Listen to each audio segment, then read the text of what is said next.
Buenas tardes. Eh, bueno, continuando con la serie de capacitaciones que hemos estado realizando, ahora uno de los temas que hemos empezado a tratar es el procedimiento de rescate y primeros auxilios en mina, que como ustedes saben, esto es un tema muy importante del cual debemos hablar. El que les expone en este momento es Ángel Sebastián Valdivieso Morales. Bueno, continuamos un poco hablando sobre esto. Bueno, primero empezamos con una introducción acerca de la importancia del rescate, ¿no?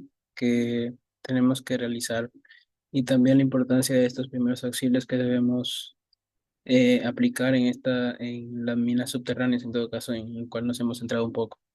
Y bueno, primero tenemos que empezar diciendo que el rescate y los primeros auxilios en minas son de vital importancia, porque como ustedes saben, como estamos en la naturaleza, por así decirlo, entonces la naturaleza puede ser en algunos casos impredecible y en este caso de las minas muy peligrosa debido a los diferentes peligros que pueden haber, ¿no? Porque hay varios, como pueden ser derrumbes, explosiones también, inundaciones, envenenamiento también por gases tóxicos que pueden emanar las diferentes voladuras que hacemos y accidentes con maquinaria que pueden poner en peligro las vidas de los trabajadores. Entonces, ¿por qué son importantes estos procedimientos de rescate y de primeros auxilios para salvar vidas, minimizar daños, reducir el impacto psicológico, sobre todo para los trabajadores como para los que intentan trabajar, porque si una mina no es conocida, por así decirlo, por proteger a sus trabajadores, entonces va a tener menos posibilidad de que otras personas quieren trabajar en esta mina, ¿no? Y así hay un menor desarrollo de la misma. Entonces también tenemos el cumplimiento normativo, que es muy importante para que una mina pueda seguir con su proyecto, y la protección de la empresa, porque como lo dije antes, si no cumplen con estos requisitos, la mina puede atrasar su proyecto, incluso ser cerrada debido a estos accidentes que no pueden ser tratados. Entonces tenemos los riesgos más comunes en el entorno. Entonces tenemos como primero los riesgos geológicos. En estos riesgos geológicos podemos identificar los derrumbes, los sismos inducidos y las inundaciones. Los derrumbes son, como ustedes saben, los riesgos más frecuentes, debido a que muchas veces la roca sufre de alguna inestabilidad, ¿no? Y el techo de las galerías puede fragmentarse de alguna forma y entonces así eh, derrumbarse. Por eso es que las minas invierten mucho en el tema del sostenimiento, ¿no? Porque cuando una roca no es lo suficientemente eh, fuerte, por así decirlo, eh, suele a derrumbarse, ¿no? Por eso es que se usan este tipo de sostenimientos con madera, sostenimientos metálicos también pueden ser, como las cimbras. Luego tenemos también los sismos inducidos, ya que estos sismos principalmente se producen debido a las vibraciones que producen nuestros procesos mineros, ¿no? Como lo puede ser la voladura o la perforación, que producen pequeños sismos, vibraciones, que estos pueden llegar a afectar la estabilidad de las estructuras, ¿no? Y también inundaciones. Como ustedes saben, en la mina algo vital que tiene que haber es el agua. Entonces, y como ustedes saben, debido a que trabajamos con grandes magnitudes de rocas, también tiene que haber grandes magnitudes de agua para poder hacer una buena limpieza de taladros, eh, para poder tener un buen bombeo, ¿no? De todo el agua que tiene que circular por la mina. Entonces, debido a esto, algún fallo puede causar alguna inundación repentina en alguna de las labores mineras, ¿no? Eso sería en cuanto a lo geológico. También tenemos riesgos atmosféricos. Como pueden ver ustedes aquí, mm, podemos identificar gases tóxicos, falta de oxígeno y exposición a partículas. Gases tóxicos, como ustedes saben, pueden son debidos mayormente a los gases que emanan los explosivos después de una voladura, ¿no? Como puede ser el metano, el monóxido de carbono y el dióxido de azufre, que en su mayoría producen asfixia o intoxicación. Por eso es que se requiere de que todos los trabajadores que pasen por estos, donde hay un porcentaje más alto de gases, lleven sus respiradores, no respiradores para estos gases tóxicos. Luego también tenemos la falta de oxígeno, que en algunos sectores de la mina el oxígeno puede ser desplazado por otros gases. Por eso es que también es un tema importante el tema de la ventilación, ¿no? Para que hayan tuberías de ventilación, para poder tener un buen caudal de aire en todo lo que representa la mina y así nosotros poder realizar un trabajo más seguro, ¿no?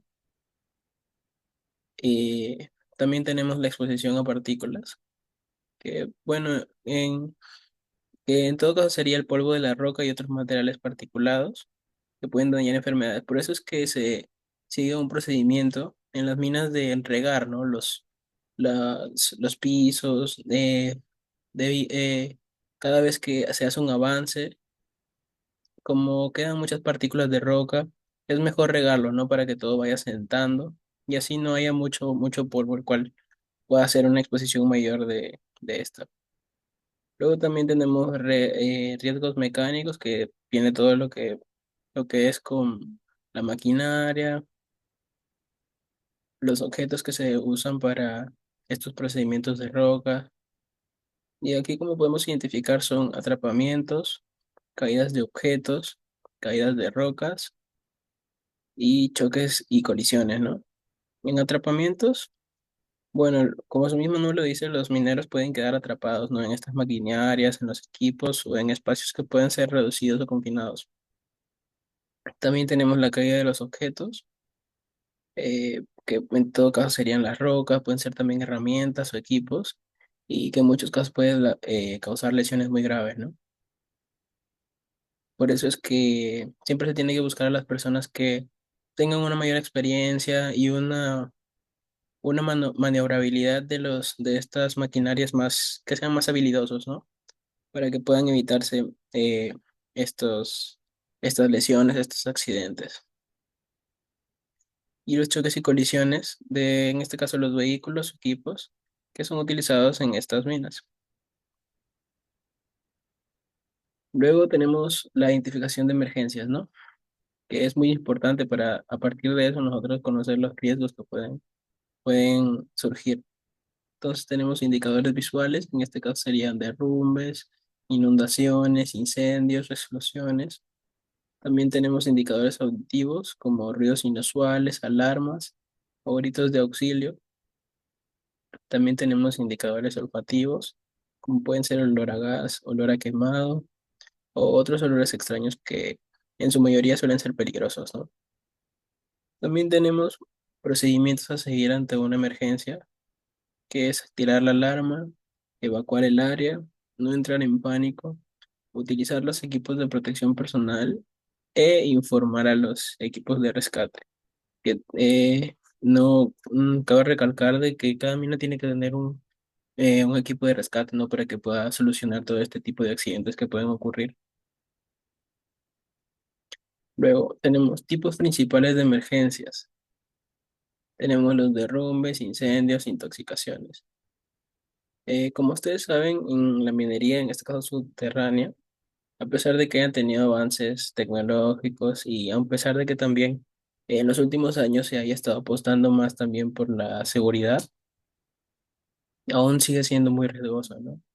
Entonces, siempre va a haber estas emergencias, ¿no?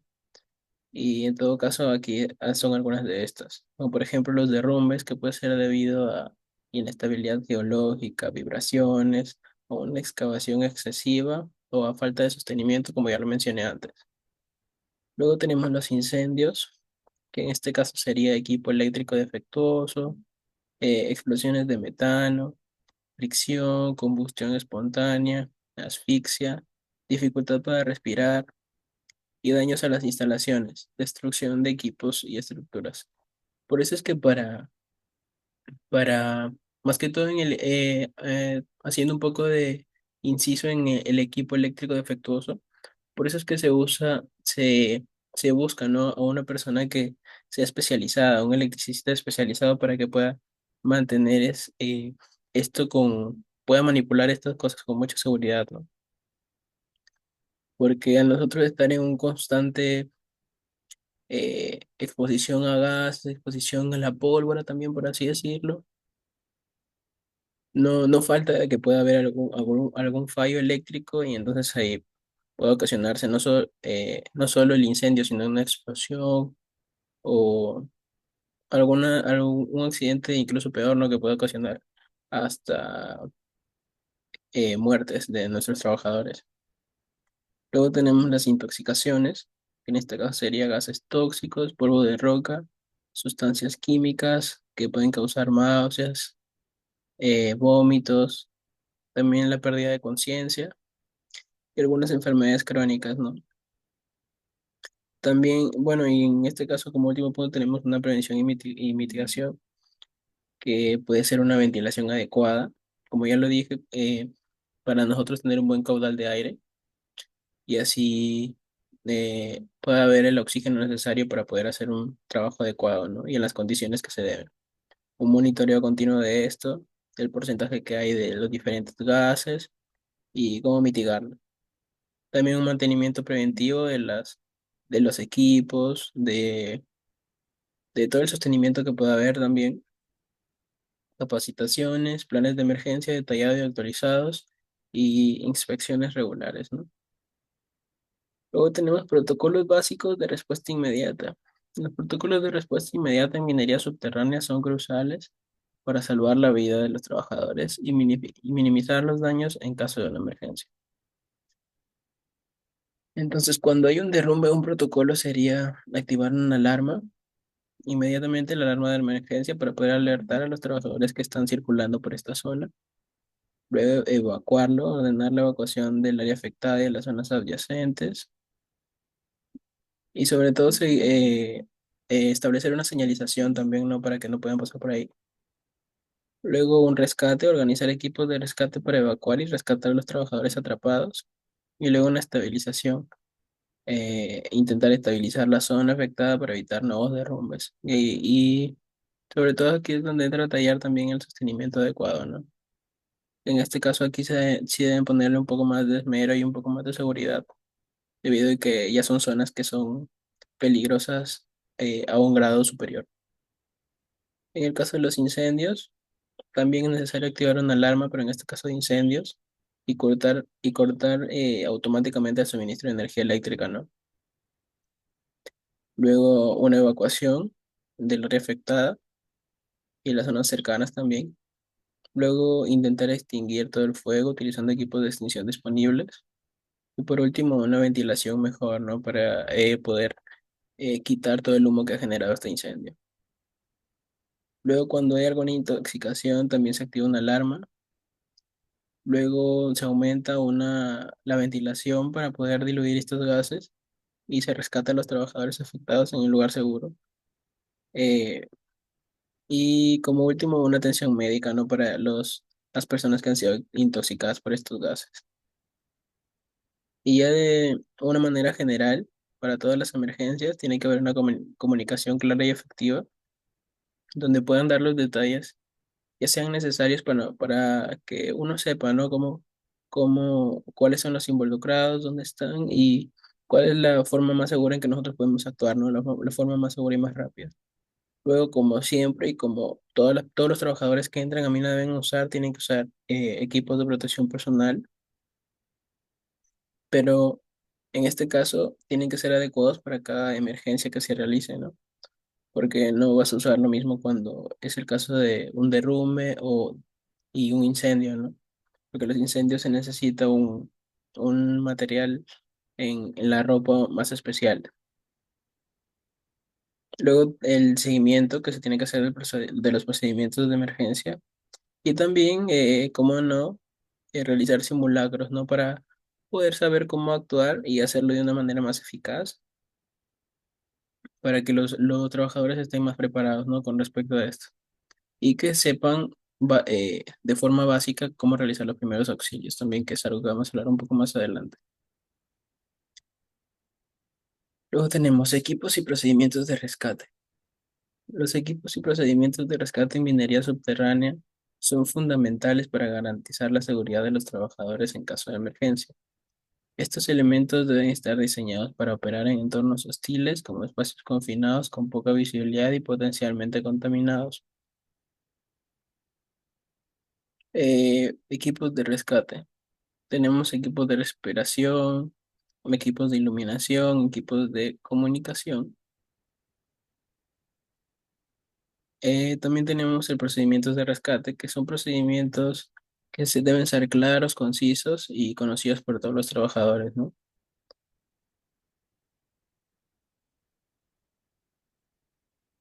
Aquí, como ustedes pueden ver, son equipos esenciales para el rescate y los primeros auxilios, ¿no? Todos estos equipos que ustedes ven aquí son vitales para garantizar una seguridad de nuestros trabajadores en caso de emergencia. Estos, como ustedes pueden ver, son especializados en estas emergencias, son adaptados a las condiciones que puedan generar esto, como el casco de seguridad, como ustedes ven ahí, dice que protege la cabeza de los rescatadores contra impactos y caídas de objetos, como pueden ser las rocas, mascarillas autónomas que permiten respirar en ambientes con bajos niveles de oxígeno o altas concentraciones de gases tóxicos. También tenemos radios portátiles para que pueda haber una constante comunicación entre los miembros de los que van a rescatar y los del centro de control que están, en este caso, dando instrucciones a estos. También linternas frontales para que las manos puedan estar más liberadas, ¿no? Y así poder tener una buena iluminación también. Luego estribos y cuerdas se utilizan para descender y ascender por pozos y galerías, ¿no?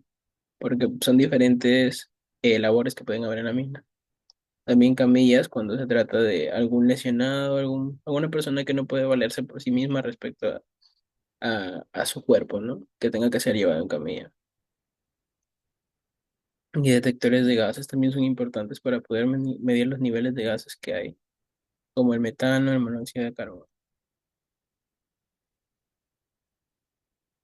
Y bueno, aquí tenemos un video que vamos a verlo para que puedan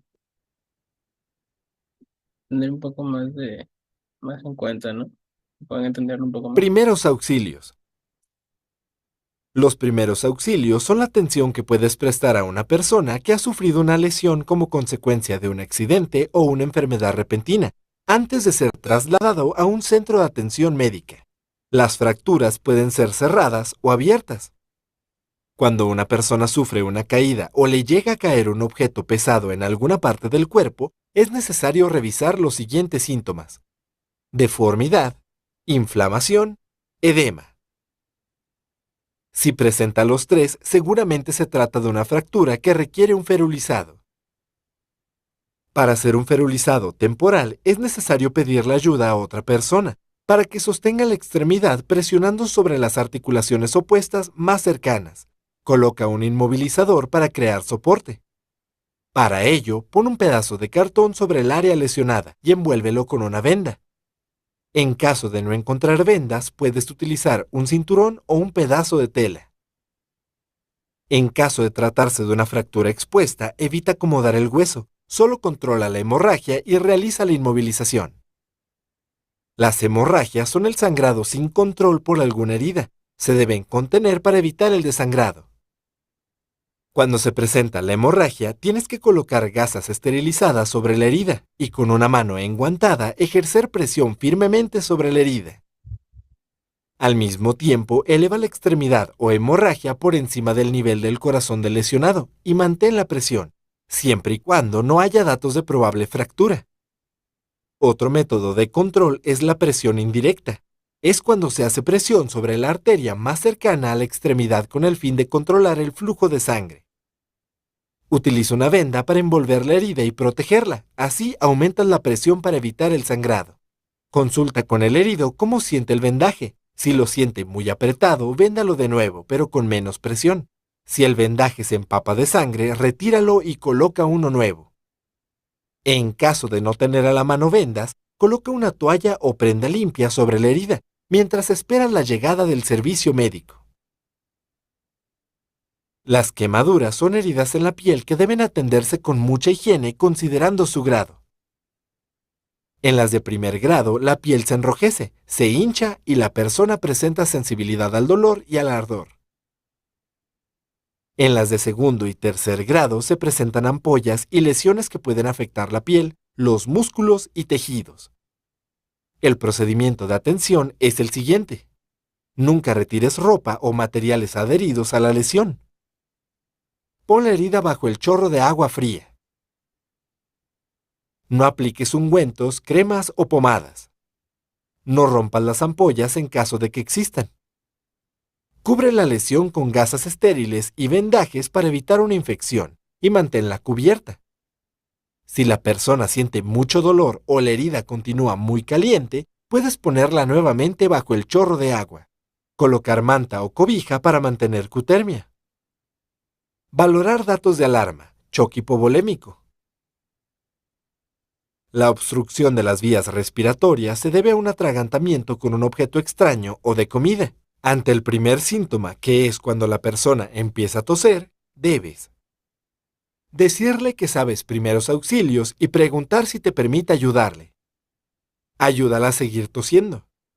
Si deja de toser y de emitir sonido, es señal de que sus vías respiratorias están completamente bloqueadas. Colócate por detrás de la persona, inclínala ligeramente y coloca una de tus piernas entre las suyas. Acomoda tus brazos alrededor de su cuerpo a la altura del estómago. Empuña tu mano y coloca la otra encima. Ejerce presión debajo del esternón hacia adentro y hacia arriba varias veces, hasta que la persona expulse el objeto sofocante. Si la persona pierde conciencia, recuéstala sosteniendo su cabeza. Revisa que no hay objetos con los que pueda lastimarse en la zona donde la vas a acostar. El procedimiento a seguir es: colócate al lado de la persona, híncate y separa las rodillas. Coloca tus manos una encima de la otra, extiende tus brazos firmes sobre el pecho de la persona. Pon tu espalda recta y aplica 30 compresiones no mayores a 5 centímetros de profundidad sobre su pecho. Abre las vías respiratorias extendiendo el cuello del paciente. Si la obstrucción continúa, abre su boca, introduce el pulgar y colócalo sobre su lengua mientras que con el resto de los dedos toma su mandíbula, para tratar de ver y sacar lo que le asfixia usando el dedo índice como gancho. Si el objeto está muy adentro, no intentes extraer nada, pues corres el riesgo de empujarlo más. Solo coloca una toalla o un pañuelo sobre su boca para darle 2 respiraciones y enseguida repite las 30 compresiones. Este procedimiento se hace hasta que la persona arroje el objeto o se vaya a un pulmón, para que pueda volver a respirar de manera apropiada. La reanimación cardiovascular se aplica cuando la persona esté inconsciente y si hay una expansión del tórax, no respira y no late su corazón. Colócate de rodillas al lado de la persona y descubre su pecho.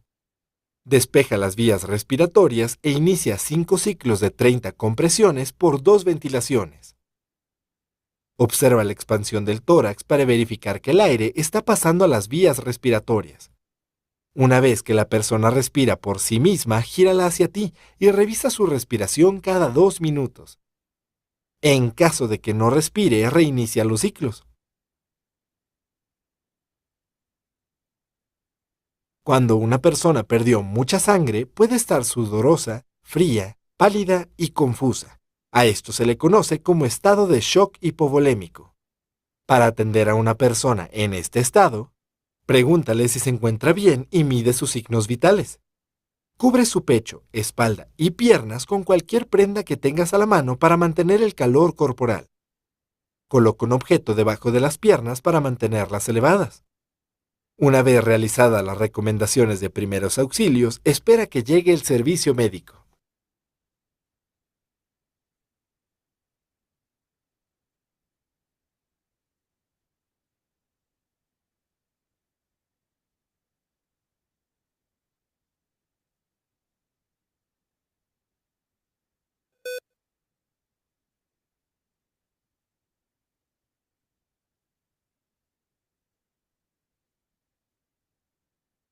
Bueno, ahí ustedes pudieron ver un poco de cómo es que se realizan algunas de las maniobras, ¿no? Para poder eh, salvar a alguna persona que esté en estado de emergencia, ¿no? Que pueda ocurrir algún accidente dentro de alguna mina o de algún lugar cerca de la mina.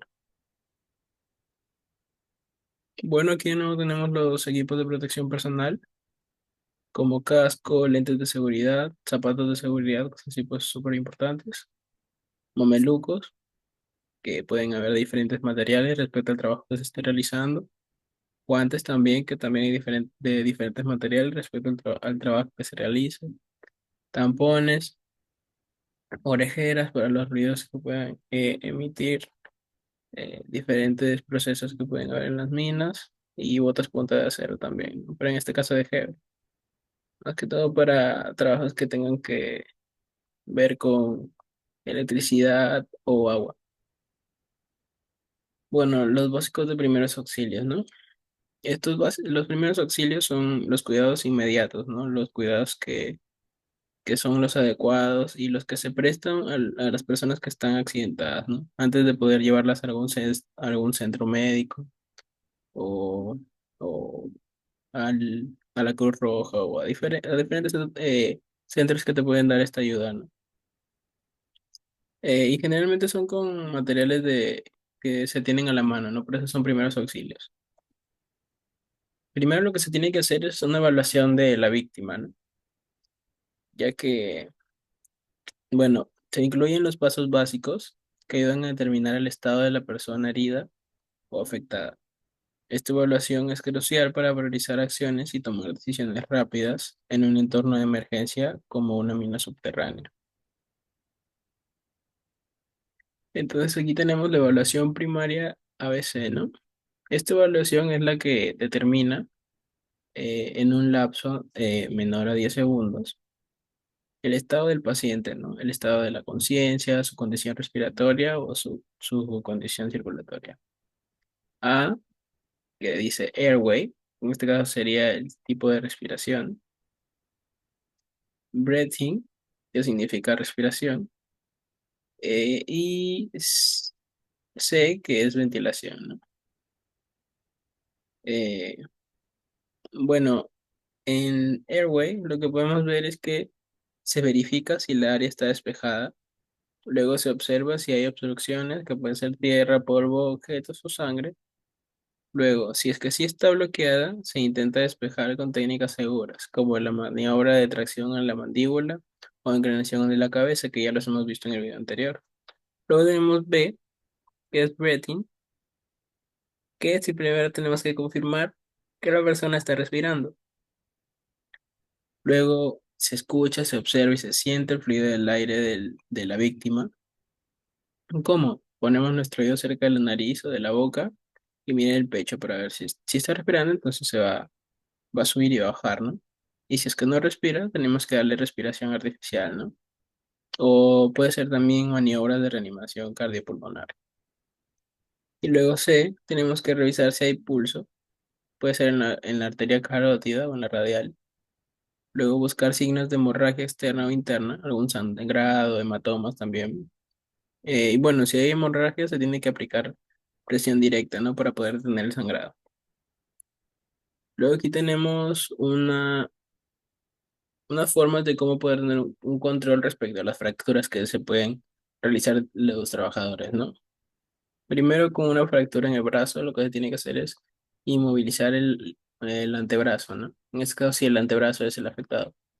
Entonces, el método más sencillo es el empaquetamiento, sujetando el brazo y el antebrazo al tórax, como ustedes pueden ver aquí en la imagen.